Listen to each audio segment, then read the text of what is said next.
આજના મંગલકારી દિવ્ય પ્રસંગે મંડાલી ગામની આ પવિત્ર ધરા ઉપર અમારે જસુરામ મહારાજે અરે સુંદર મજાનો આજે યોગ રાખી અને દૂર દૂરથી સંતોને તેડાવી આ ભૂમિ પાવન કરી.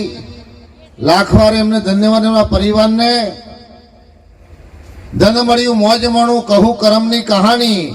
આજે ભાગ્ય ખરેખર જસુબાનું રડ્યું હાચી કમાણી સંતો જૂના ધર્મ લેજો જાણી.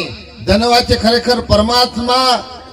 પરસેવાથી પરસેવા વગર જે ભેગું થાય એને પૈસો કહેવાય.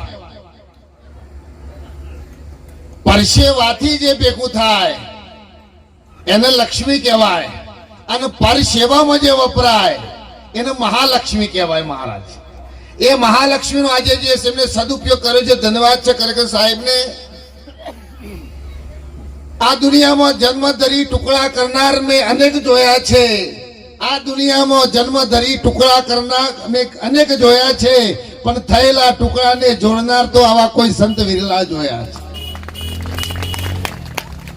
સાહેબ આ સંતો જોડવાનું કામ કરે છે.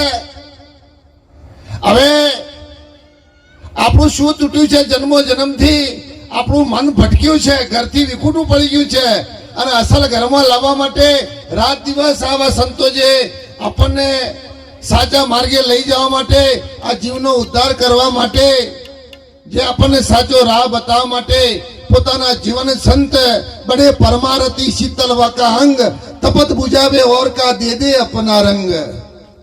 ત્યારે ધન્યવાદ છે આવા સંતોના ચરણોમાં કોટી કોટી વંદન. મારે પણ ગામની અંદર એવો પ્રસંગ છે પ્રતિષ્ઠાનો, અને એમાં એવી ફરજ મને આપી કે મહારાજે સંતોનું ઉતારો તમારા ઘેર અને પ્રસાદનું તમારે ત્યાં ગોઠવવાનું છે.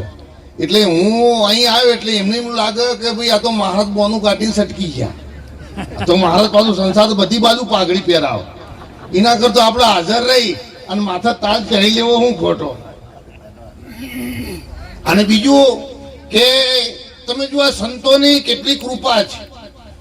25 વર્ષ સુધી જે કુટુંબ ભેગો નતો થતો ને કે મહારાજ આવું તમે ભેગો થઈએ, કીધું એના કરતા બીજું રૂડું હોય મનાવવા હું હતો છે. કીધું ગુરુ મહારાજ લાજ રાખે તારે. હવે એક તો આટલું બધું 60-70 પહોંચ્યા છીએ અને 10 વર્ષ માટે એકબીજા આમાં મોઢો ચડી ચડી સાહેબ ફરવું એ માણસનો જન્મ કહેવાય. જોનવારે હોજી ચોપામાં ભેગો થઈ એ બીજા આમાં મુખ કરીને સાહેબ બેસે છે. અને આ માણસ આખી જિંદગી તમે જુઓ તો અમે બોલતો નહીં, અમારે નહીં બનતું, હજી ચાલે બનશે તારે. हाँ, जिसने आपको खोजा नहीं, मन मैल को धोया नहीं, दिल दाग को पाया नहीं और हर हर किया है तो क्या किया.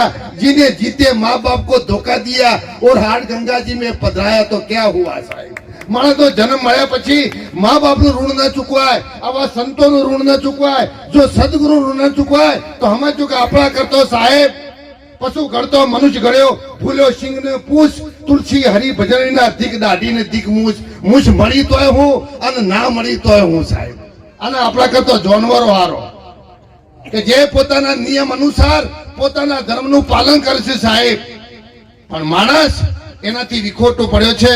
સંતો છે કે આપણને દિશા બતાવે છે અને દિશા જો આપણે પકડીશું તો 100% આપણી જે દશા છે બદલાયા વગર રહેવાની નથી. માટે પરથીરામ મહારાજના ચરણોમાં, પરિણામ મહારાજના ચરણોમાં, સેનજી મહારાજના ચરણોમાં, કિરણ મહારાજના ચરણોમાં લાખ વાર દંડવત પ્રણામ સાથે મારી વાણીને વિરામ આપું છું. બોલો સદગુરુ મહારાજની.